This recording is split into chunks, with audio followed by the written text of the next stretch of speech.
भाव भगत की राबड़ी मीठी लागे वीर, बिना भाव कालू कहे कड़वी लागे खीर। बोलो जय जय जय रघुनाथ, बोलो जय जय जय रघुनाथ।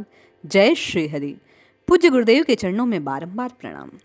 एक साधक भाई ने परम पूज्य स्वामी राम सुखदास जी महाराज से प्रश्न किया कि स्वामी जी, भक्त लोग भगवान को भोग लगाते हैं, भगवान उसको ग्रहण करते हैं, इस बात की पुष्टि कैसे हो, कैसे पता लगे, क्या ये सत्य है? परम पूज्य स्वामी जी कहते हैं, भाई, भगवान के दरबार में वस्तु की प्रधानता नहीं है, प्रत्युत भाव की प्रधानता है। भाव के कारण ही भगवान भक्त के द्वारा अर्पित वस्तुओं और क्रियाओं को ग्रहण कर लेते हैं। भक्त का भाव भगवान को भोजन कराने का होता है तो भगवान को भूख लग जाती है, वे प्रकट होकर भोजन कर लेते हैं। भक्त के भाव के कारण भगवान जिस वस्तु को ग्रहण करते हैं वह वस्तु नाशवान नहीं रहती, प्रत्युत दिव्य चिन्मय हो जाती है। अगर वैसा भाव ना बने, भाव में कमी हो, तो भी भगवान भक्त के द्वारा भोजन अर्पण करने मात्र से संतुष्ट हो जाते हैं। भगवान के संतुष्ट होने में वस्तु और क्रिया की प्रधानता नहीं है मेरे भाई, प्रत्युत भाव की प्रधानता है। एक सज्जन थे, संत। उनकी किसी संत पर बड़ी श्रद्धा थी, उनकी सेवा किया करते। स्वामी जी कहते हैं कि वे जब महाराज को प्यास लगती तो मेरे मन में आती कि महाराज को प्यास लगी है, अतः मैं जल ले आता, वे पी लेते। ऐसे ही शुद्ध पवित्रता होती है तो पति की भूख प्यास का पता जैसे पत्नी को लग जाता है। पति की रुचि के भोजन को, जिस पदार्थ को वह बनाकर तैयार कर दे, पति उसे बड़े आनंद से ग्रहण करता है। भोजन सामने आने पर पति कह देता है, अरे आज तो मेरे मन में यही खाने का था। इसी तरह जिसके मन में भगवान को भोग लगाने का भाव हो, भगवान की रुचि का, भूख प्यास का पता उसे लग जाता है। ये बात भाव की है।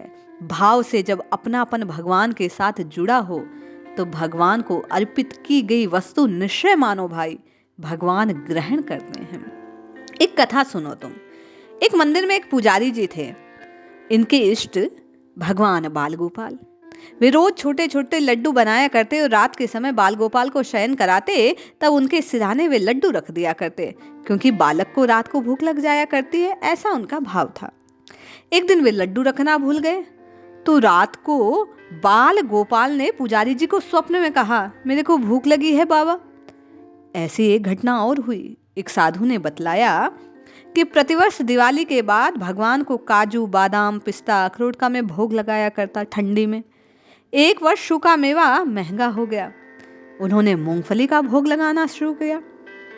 एक रात की बात, भगवान ने स्वप्न में कहा, क्या तू मूंगफली ही खिलाएगा मुझे? उस दिन के बाद उन्होंने पुनः भगवान को काजू आदि का भोग लगाना प्रारंभ किया। पहले उनके मन में कुछ वहम था कि पता नहीं भगवान भोग ग्रहण करते हैं या नहीं, लेकिन जब स्वप्न ने भगवान में ये कहा कि क्या केवल मूंगफली देगा, तो वहम मिट गया। तात्पर्य यह है भाई, भगवान तो भाव के भूखे हैं। भाव से भोग लगाओ तो भूख लगाते हैं उनकी, वे ग्रहण कर लेते हैं। इसलिए आप नित्य निरंतर भगवान से अपना संबंध जोड़कर उन्हें जो कुछ आपको रुचिकर लगे, जो कुछ योग्य पदार्थ हो, उन्हें निवेदित करें, उन्हें भोग लगाएं, उस पदार्थ को प्रसाद में बदल जाने दें और फिर आप उसे ग्रहण करें। देखिए कितना अंतर आता है आपकी विचार शक्ति में, आपके अंतःकरण में, आपके नित्य नवीन भाव में, भगवान से आपके अपनेपन में। इस प्रकार के प्रसाद को जब आप नित्य निरंतर ग्रहण करने लगेंगे, भगवान के लगे भोग को, तो निश्चय मानो आपकी नाम जप की जो रुचि है वो अपने आप बढ़ती जाएगी। जय श्री हरि।